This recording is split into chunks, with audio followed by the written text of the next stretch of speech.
seen or been around. And I was telling Jeremy earlier, it's a place that when you go there as a coach, it'll make you a lot better. It'll make you look like a lot better coach than you really are. So that, coupled with a great staff and kids that, like I said, just played with unbelievable effort, we had a great year. That's our team. That's the guys we took to the state championship. We went 13-1 this year. We lost to Fordyce in the state championship 32-35. It was a good game. We played them much better than probably a lot of people expected us to play them. From what I understand, I know they had one kid that was going to Purdue and several others who are going to college, different D2 schools to play.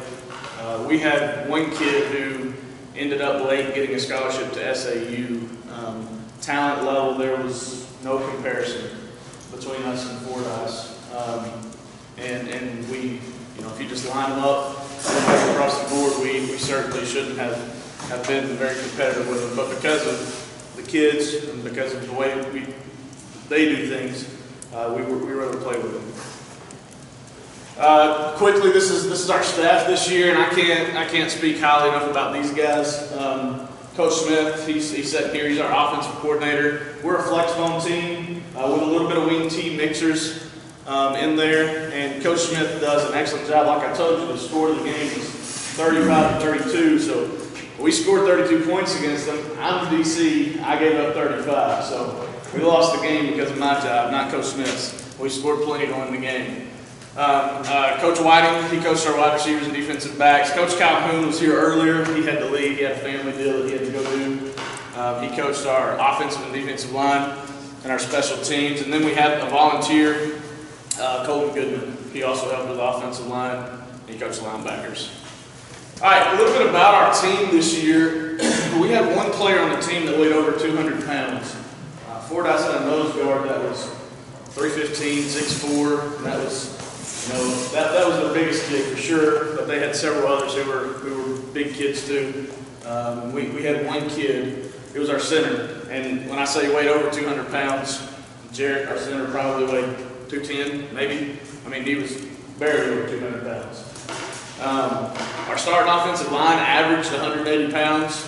Our starting linebackers averaged about 160. Our starting one tech weighed 170 pounds. We had 4 athletes on our team who ran under our 5 flat 40. So not only were we small, we were also lucky enough to be really slow. We had 23 kids on our roster most of the season.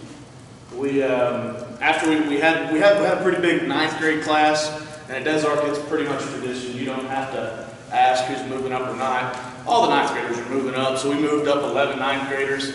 In the state championship game, we dressed out 34 kids. So that's a little bit, that's our team prior to the 9th graders moving up. So you can just quickly tell that the coaches are a heck of a lot bigger than the players, and there's not very many of them. Okay, Coach. What I believe and what we believe at Des Arc, and probably you guys all believe this too, talking to guys that, like I said, know a lot more about ball than I do. You gotta have a system, you gotta do something that your kids can do. I don't think it's fair to the kids to ask them to do something that you know they can't do. It's not gonna be fair to you to try to coach kids to do something that you know they can't do. So just generally, we don't ask kids to do something we don't think they can do. It sets them and you up for failure. I mentioned just a second ago, we base out of the flex bone. We have a few wing team mixers. We'll run trap, and we'll run a little bit of power, but mostly we're a flex team.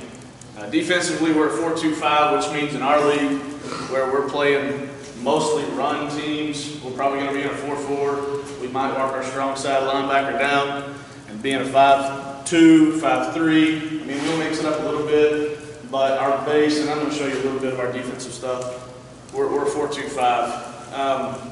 We do have, somebody, I think we were in a conversation earlier, one of the round tables, talking about training players to play multiple positions.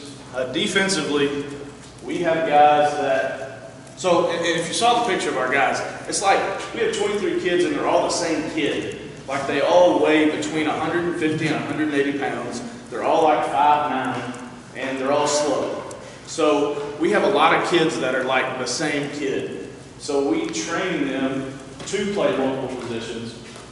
For us, defensively, those are hybrid guys. And again, I'll talk here in a bit about what I mean by that, where they can play different positions throughout the game. At the end of the day, we preach effort more than anything else. And to some degree, I don't know, I've never been head coach anywhere else. I've only been head coach for a year at Desert. And it wasn't, I was an assistant at Desert for 3 years, defensive coordinator, before being a head coach. And getting the guys to play with effort, I tell them all the time that it doesn't matter how good of a coach I am. If you don't play hard, it don't matter. And it doesn't matter how bad of a coach I am. If you play hard, we'll be okay. We preach effort so much more than scheme. I liked that. I don't remember when you guys back there were talking about what y'all did at OBU, talking about 9 guys around the ball 90% of the time. I think that's how you said it. I like that. I'm going to coach that more than I coach anything else. And I don't know if that makes me a good coach or bad coach, but I care about that more than anything else. Will you play hard? If you won't, let's stand over here with me on the sideline. I want guys that are going to play hard. And we're so blessed, I think, that at Desert we have guys that are going to do that. We want kids that are going to play with a bit of an attitude, a little bit of a swagger. I want guys that are going to have a chip on their shoulder. I want guys that want to be the toughest guy on the field. Now, there's a line, and we talk about it, to not bring penalties on and that kind of thing, but I want you to be a bad dude on the field. I will shake your hand after the play, but I want them to be tough. We play tough man football. I think we had, on the offensive side of the ball, we have one guy that went one way, right? Jarrett, our center? Yeah. Is there anybody else that went one way? So we had 10 guys that are going both ways, essentially. That's 2A ball. That's tough man ball. And that's not just, I'm not just talking offense and defense. Most of those guys are also playing on the kickoff team, on the kickoff return team, we didn't even kick extra points, so that's the offense out there, going for 2. So it's the same kids. They never come off the field. Talking about getting huddled. Yeah, it's the huddle sideline. We have huddle, but huddle sideline. We had it for a couple of years, but we never had time to look at it. We certainly never had time to show the kids. So I'm lucky to get, after we go for 2, this much talking to them as they're walking the kickoff. That's just the way it is. So they have to be ready for that, and that comes with having them prepared for that, having them in condition for that. I think players have to be okay with failure. If I'm asking you to play fast, if I'm asking you to play with high effort, it's my job, it's the coach's job to train you to do things correctly. But at the end of the day, I want you to play fast. If you screw up, you screw up, but screw up fast. That's the way that I teach our guys, that we teach our guys. If they're too scared, they'll play slow. So just talking about just our program, what we do,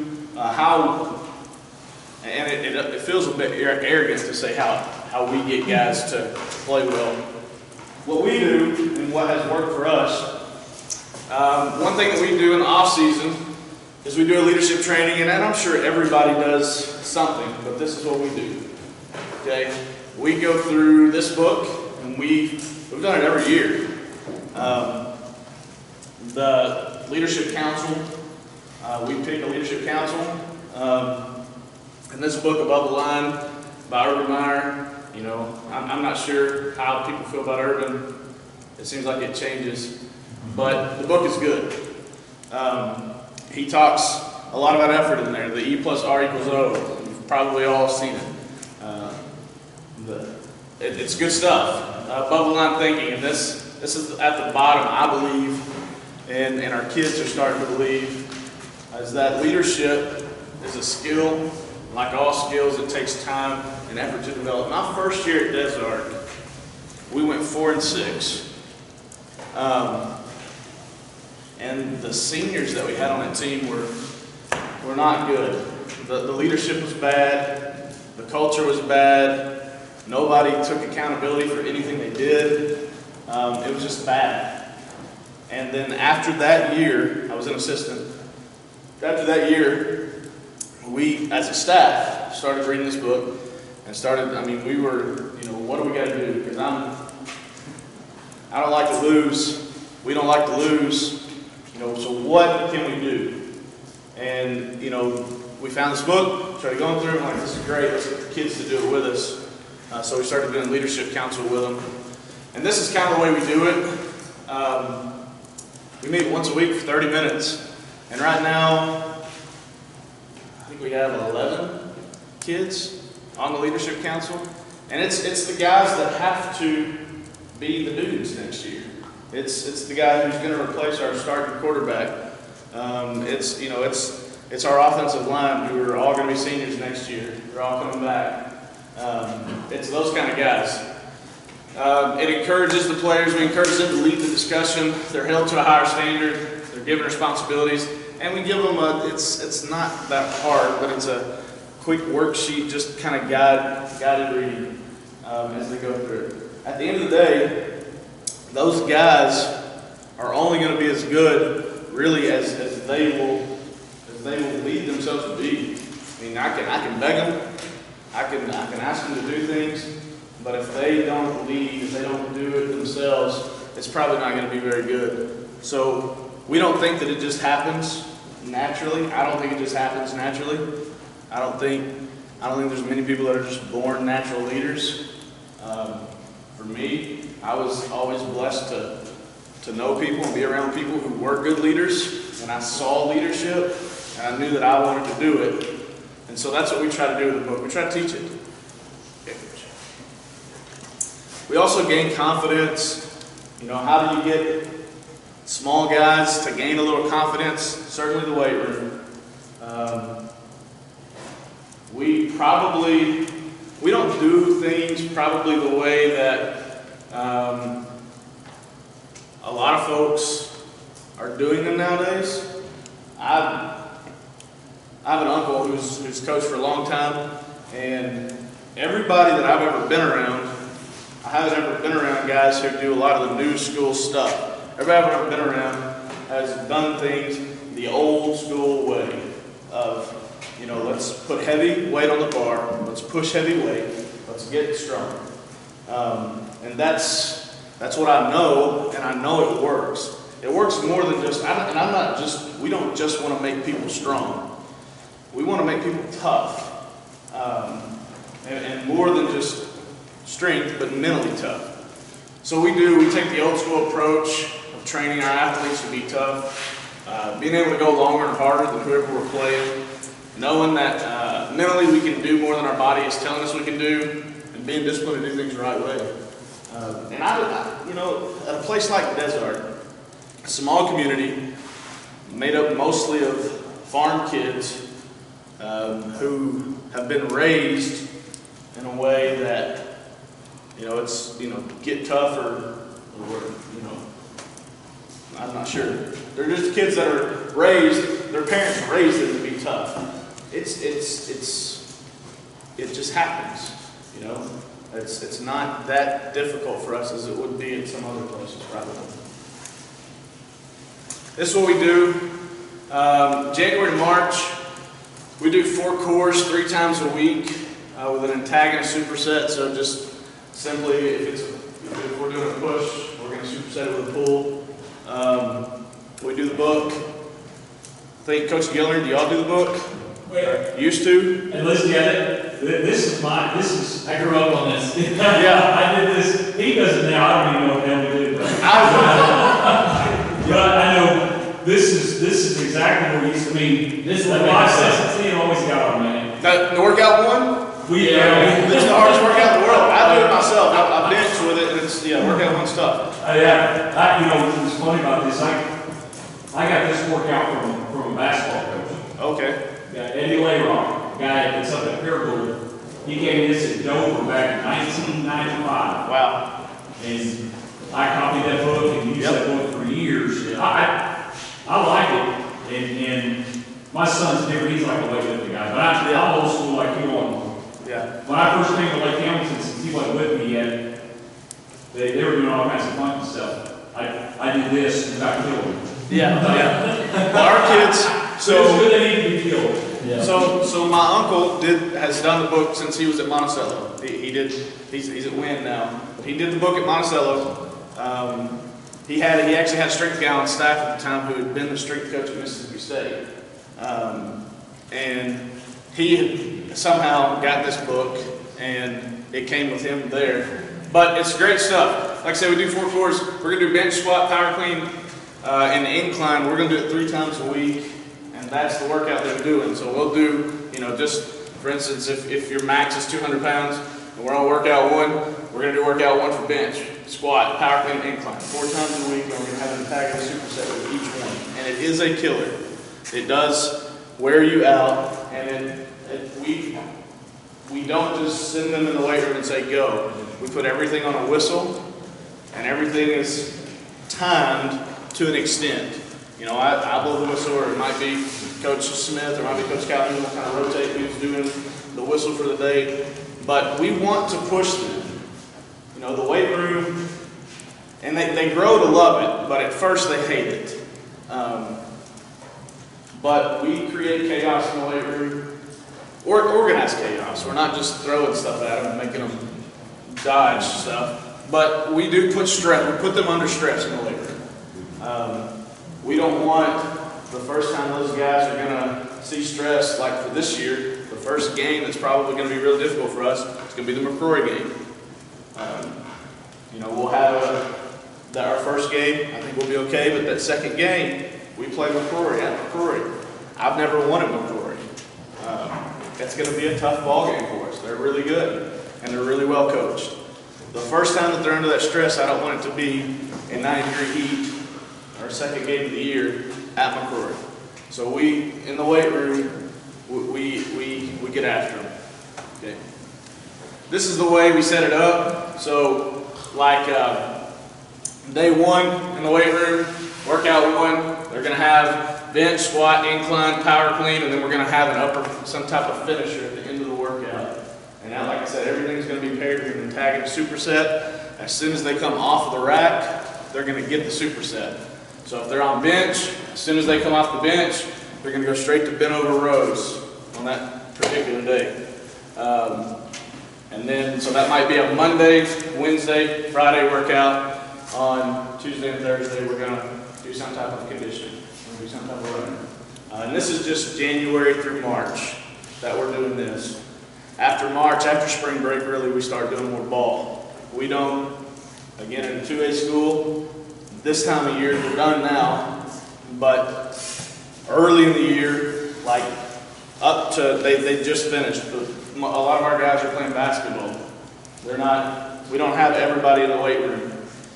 They're playing basketball. I think we've had 8 kids in the weight room. The rest of them are playing basketball, or they are 9th graders that are still in the early period, that are still in first period, because they haven't switched the periods. So it's, there's not a ton of them in there right now. Okay, Coach. April to May, we will change it a little bit. We'll structure it a bit different. They're not going to get all the cores 3 times a week. They're going to get them 2 times a week. And I know you guys can't see that, but they're going to get all the cores 2 times a week. So bench, squat, power clean, incline. They're going to get them 2 times a week with an antagonist superset. And we start bringing them in early after spring break. They come in the mornings. So like on Tuesdays, linemen will come in the morning before school for 45 minutes. And we will, for us, we're a flex bone team. It might be an offensive day, and we're gonna put the linemen out there, and we're gonna start doing drills. And then on Wednesday, we're gonna bring the skill guys in. We're gonna start doing drills. I think you gotta do that at least we do. We have to do that to be successful at all. You have to get them up there in the mornings before school. You still got to lift weights after school, because for us at a 2A school, the way it's set up for us at Desart, they're going to come in early in the morning for football. They're going to go all day long to school. 8th period, they're going to lift weights. Right after school, most of them are going to baseball practice. So we don't have the luxury of after school or going long after school, because they're going to baseball or track or some other, whatever spring sport. So we got to get it in the morning, and that's the way we do it. And if, you guys are probably all already doing this, but if you're not, you definitely got to do it. Okay. Defensively, and I'm going to have Coach Smith talk a little bit about our offense here in just a bit. But what we do defensively, we're a 4-2-5. Like I said, we move guys around a lot. Most of the time, I'm always going to have 4 down linemen, though. We will get to an open package some, to a 3-4 if we're playing a team that's slinging it around on us, or if it's a situation where it's 3rd and 20 and we just feel like we want to change things just a little bit. Okay. Hybrid players, I know I mentioned that just a little bit. I don't think you can train your guys or teach your guys. I know we can, to just like, if I've got guys that are going to play separate positions, I'm going to teach them to be a safety. I'm going to teach them to be a lineman and an outside linebacker. I'm going to teach them both spots. Now, one of them is going to be a primary position, but they're going to know how to play both spots. For us, we're never subbing people out. I say never. We're very rarely subbing people out on the defensive side of the ball, just because if they were good enough to play, they would have already been on the field at my level, at what we do. The 11 on the field, we probably got 3 that are good players, and then the rest are just the best of what we've got left. So we have to play with what we have. In our system, what we do defensively, our rover is always going to be a safety and outside linebacker hybrid. He's got to know both. And that's going to be our weak side safety, because he's going to play an outside backer when we get into a 4-4. He's going to stay up as a safety when we're too high. Our evil, that's our weak side defensive end. He also has to learn how to play inside linebacker. When we get to our OP package, I don't have the luxury of taking a defensive lineman off the field and putting another linebacker on the field. So it's the same guy. That defensive end is just going to walk back to the inside backer. I'll show you that in a bit. Our Sam linebacker, our strong side outside backer, he also has to know how to play defensive end, which that guy is normally our stud. Whoever's playing our Sam for us this year, it was our quarterback, he would play defensive end, outside backer. He played a little bit of safety. He played quarterback for us. He did it all. He was the one guy who was kind of our dude. This is our base defense, and it's not that much different from what Coach Munden was just talking about here just a bit ago. The only difference is we don't apex our will linebacker, and that's just because we play in such a run-heavy league. I need another body at least close to the box. Now, what we teach him is to play as wide as you feel good to still be able to play B-gap. But other than that, it's pretty similar. Our Sam linebacker, like Coach Munden said, he's reading that in man on the line of scrimmage, just like what they were talking about. We teach our defensive linemen probably some of the same things you guys do. We're always hands-on squeeze. We're trying to spill everything to the sideline. I don't want anything going downhill. So we try to run it all to the sideline. The one difference, probably in what we do and what Coach was talking about just a bit ago, I don't want our outside backers to have as much freedom with how they fit the run. I want them fitting inside out. And now my safety, we always teach them, make the outside backer right. If he feels outside, then you feel inside. You can see him, he can't see you, but make him right. But ideally, that Sam linebacker is going to feel tight, and the free safety will feel the alley. The corner is going to keep his outside arm free. That's the way we teach them. that you have to contain. You're the outside guy. Keep that outside arm free. But for us, that's our base defense. The guys who really, and when and I don't know that I'm using the term hybrid right, but the guys that have to be able to play multiple positions, this rover, we're going to spin him down to an outside backer a lot. So he's got to be able to play outside backer. And we're going to bring that wheel tighter in the box, so it's going to go one high. We're also going to walk our Sam linebacker. If there's a tight end, not 100% of the time, but a lot of times, if there's, if they're creating another gap on the line of scrimmage in our league, they're running the ball most of the time. So we're going to take that Sam down. We're going to get to what we call slide. Okay, coach. And our base coverage, sorry, go back one. Our base coverage, we're 2 read. So eyes, corners, safeties, eyes are on number 2. What we tell them is, once they get even with the backers, we're man now, essentially. And that's why I asked you, how y'all did that. The way we do it is my corners, eyes, he's 5 by 1. I think you said y'all are 4 by 1. We're a little bit slower than y'all. We're 5 by 1, our corners are. And our safeties are heels at 12. Just generally. Now, if we're playing a heavy run team, we might tighten them up. But generally, that's where we're at. Rover, free safety corners, eyes on number 2. If they stay number 2, and it's a pass play, the safeties have number 2, the corners have number 1. Okay. This is our Okie set. We didn't run much Okie this year. We did early in the year, and it kind of screwed us, so that's when we stopped. The only time that I'm going to get into an odd front, and for us, and this isn't written up exactly right, because what we do is we take that wheel linebacker and we split him out wide, and that E, who was our weak side defensive end, he's in the box. I'm not going to put him in space. That's a defensive end. I'm not going to do that. And I'm going to put him to the sideline and kind of hide him as best I can. And I'll tell you, more times than not, I'm blitzing that sucker. He's still going to be essentially playing the line, but I want to be able to widen those outside backers as much as I can. So I'll back him up to an inside backer. And the only time we're going to get in our Okie is if we're playing a pass-heavy team. If we're playing, when we play Clarendon, we might get in some Okie. They're a lot faster than us. They'll spread it out a little bit. When we're playing, Junction is going to be pro more than anything. So we don't get Okie much. I think we did maybe a bit against Barton. We did get some against McCrory this year, but that's when I figured out that we weren't good at it this year. Okay. Smoke. Our smoke call is just going to roll that rover down. So this is back to more like that base look. That just gets us in a 4-4. We'll roll down into smoke. So real simple. But again, and the point that I was trying to make by putting these up here is that at small schools, we can't sub people in and out. That rover's got to know to play both. That defensive end on the weak side's got to be able to play inside backer.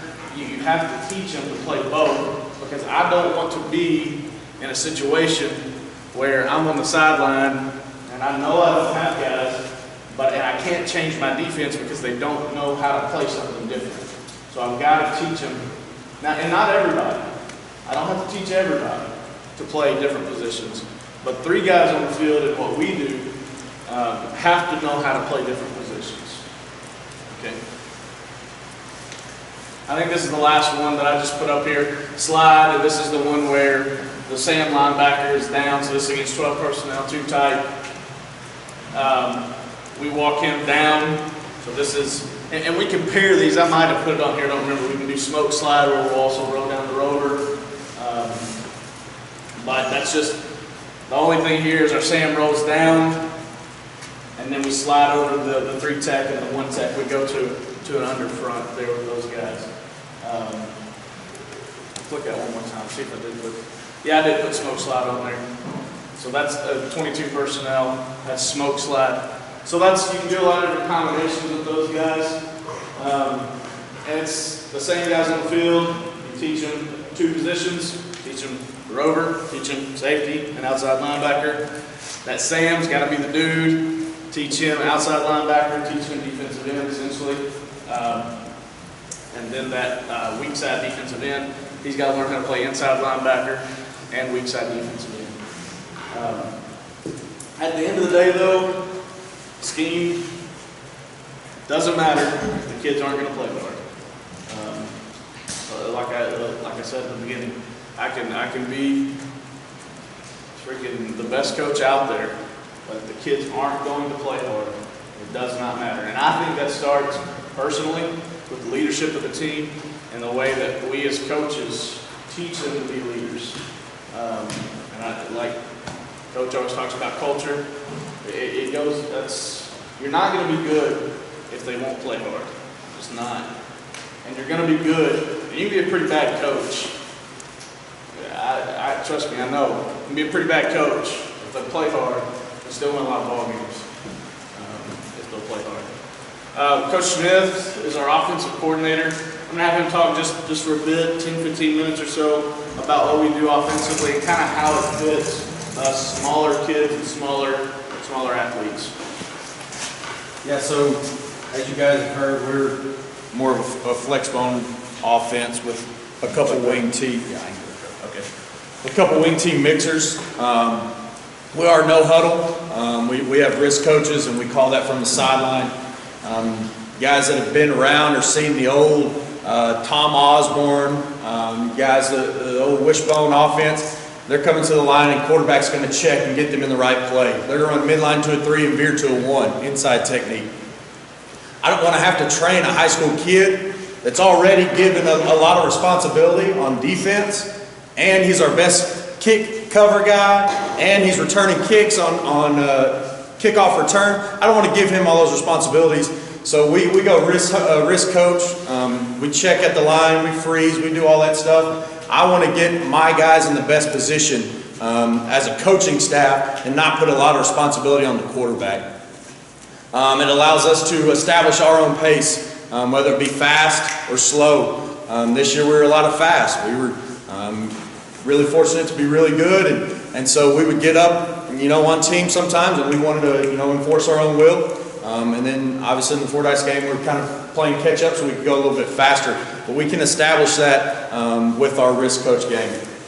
Like I said, we can freeze the defense and get the best look at the defense pre-snap as long as we want to, and use our play clock.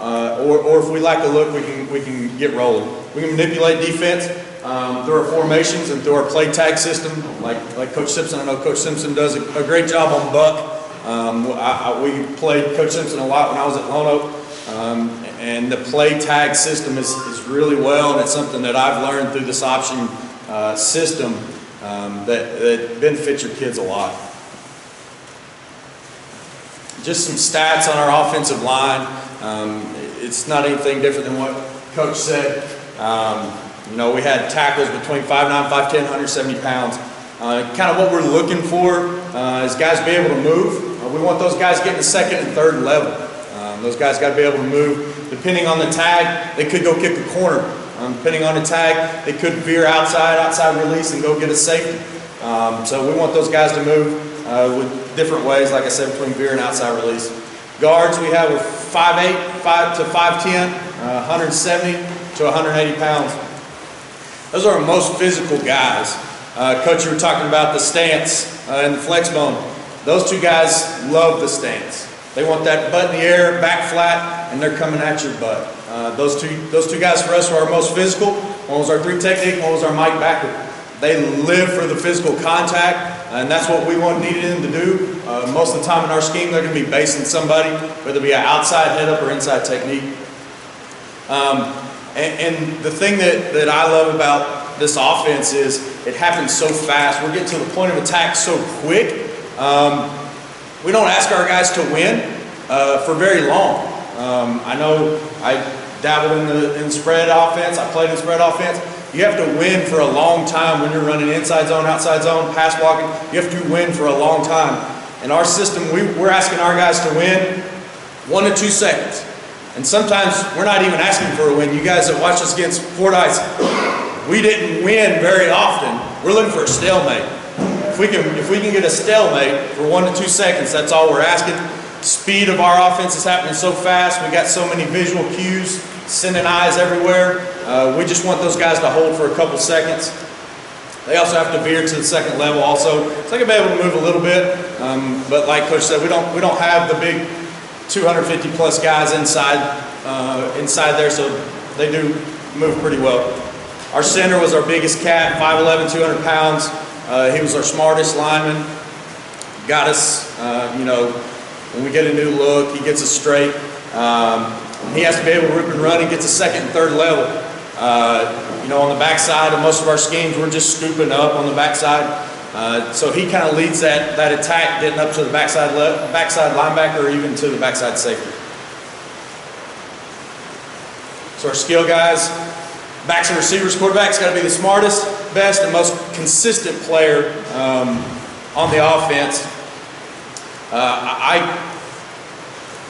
use an analogy. The quarterback's like a card dealer. He's just dealing the cards to the players. We had 2 slots that were really good. Good with the football. Our fastest slot, Trey ran a 4.8 at best. Ian, 5'6", 120 pounds. When the ball's in his hands, he's pretty good with it. And so Luke was our quarterback. He's dealing cards. Now he was a good football player himself, but he's just dealing the cards. Whatever the defense gives us, he's dealing it. And he's got to be able to know our option count. If you guys know anything about option game, we've got a count system where depending on what the defense gives us, 1's taking a dive, 2's pitch man, 3's force player.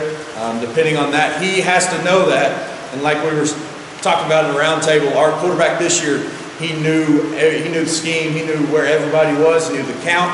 He made sure our guys up front were good, and we were very blessed with the quarterback we had this year. Our B-back, that's a guy that's got to be able to take a pounding. He has to know in his head, I will be tackled every single play. Good defenses, you're going to scheme up that, you're going to tell whoever has dive, you tackle that fullback every single play. Linebacker, you tackle the quarterback every single play. Pitchman, you tackle him every single play. If we're running zone dive, our B-back knows he's going to get tackled. And we had one this year, thankfully, that he loves contact. Old school football player.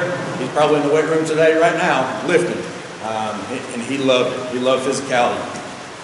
Speed's not necessary, but it's a plus. He probably ran, I think he clocked at a camp at a 4.96. It's good, but the biggest thing is ball security. Once we do get second and third level, ball security is very important. Slides, that's your most explosive ball playmakers. And our success lies within their selflessness. There's games that, one slot may go for 250 and 3 touchdowns, and the other guy's, looking at 30 yards rushing and maybe flip-flop depending on, which side we like with mid-triple or our option game. And that happened quite a bit. There were very few games that, each guy had 100 yards rushing. But he has to know that when we're calling an option play to that side, he's leading the charge blocking-wise. His block is the most important, and we had 2 guys this year that did a really good job of that. And of course, wide receivers are, if you hear a lot of option guys talk, they refer to them as wide tackles. It's not the most glamorous position. In the title game, we had a receiver, had 3 catches for 40 yards. And you would have thought the town of Des Arc went nuts. He had an MVP game because he had 40 yards receiving. That's a great, excellent game in our scheme. And we had 2 guys this year that were really okay with that, very selfless players. They did an excellent job blocking their tail off. And I think Jacob Dobson, he was rewarded with that in the title game. Having 3 catches and 40 yards, that's a career game for him. And I think that's because he worked his butt off every day in practice and every Friday night. So obviously our offense is built off physicality. Playing with your hand in the dirt and flat back makes up for a lot of deficiencies. We got kids that love that. We do a thing called Boar Drill, and everybody's got a different thing for it. And our kids live for Boar Drill, and that's where we kind of make our toughness known on our team. And our kids love it, and they get after it. But I've always thought that you put your hand in dirt and play with a flat back, it kind of fixes a lot of stuff. We keep our scheme simple, allows us to be more physical instead of think. I think that's a very important, part of our success this year was our offense was just as simple as our defense. We have very few schemes up front for our offensive linemen. Now on the back end it does get kind of confusing, and through reps and consistent practices we got better throughout the year. But up front, run scheme wise, we're looking at 3 to 4 different schemes. But we try to marry those schemes up with other plays, and through the tags you're changing 1 or 2 people's responsibilities. But to everybody else on the defense, everybody in the stands, it's the same play, but we know you can tag it differently depending on what the defense gives you. Up front we have tracks, not specific players unless tagged. Okay, so our base plays that we have, we're having tracks, we have gaps, not guys. And that helps us to be physical with our guys. We're not looking for one-on-one domination. Okay, we're looking for tracks, and whoever crosses your track, you attack them. Triple option scheme. We look at all the skills that we need and then rep them over and over. So that's one thing I like about this is, you know, when I first started coaching, looking in the spread offense, guys that are in the spread, you guys know that's an ever-evolving system. It seems like something changes. I'm looking on Twitter and I see guys, it's something changing every 15 minutes. You know, we don't have service out here, but they may have come up with some new scheme on Twitter that we've never heard of. It just seems like it's ever changing. That's what I love about this triple option system. It stays simple, and there's not much evolving to it. You can change something fundamentally through you know, a technique, but for the most part it stays the same. I want to train you, not trick you. And I think Coach Paschal kind of, I told him going in this year when he gave me a call, I said, Coach, you know, our practice is going to look the same pretty much every day. I'm a big believer in training these kids, not tricking them. And I think he may have got frustrated a little bit with that early on, but once we started to see success, we'll go into a drill and say, okay, I'm telling my quarterback, okay, you're going to pull it, you're going to pitch it. And they know that going in. But I want to train them with that muscle memory.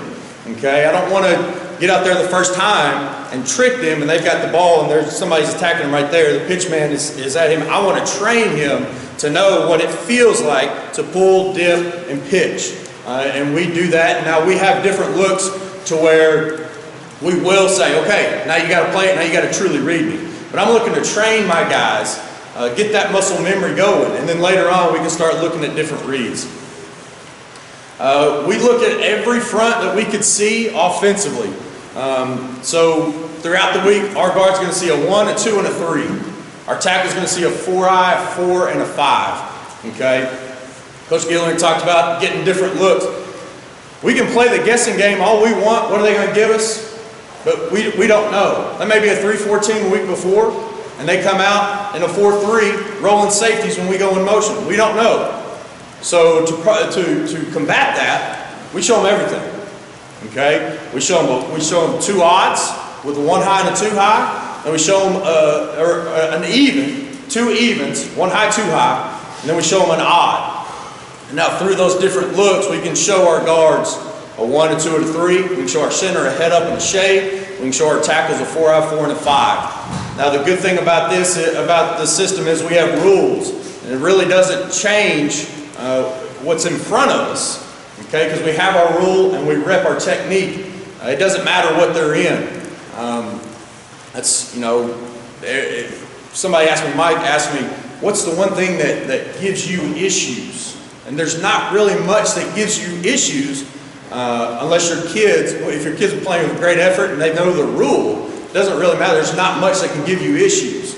Now, if you've got a backside safety that's running a 4-4 and going to Purdue, that's pretty tough to combat, right? Because when you do play it right, you get it pitched, he's already crossed the field making a play at 4 yards when it should have been 25. You know, you can't really combat that. But, you know, what's on the other side really doesn't affect us as long as we know our rule and we apply it. It doesn't really matter.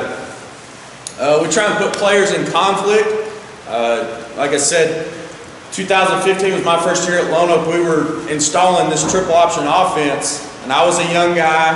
I knew, you know, a little football. I had heard about the option, you know, game. I knew what veer was. I knew what midline was. Never really thought of it this way. I'm a pretty simple-minded guy. I'm not really difficult, you know.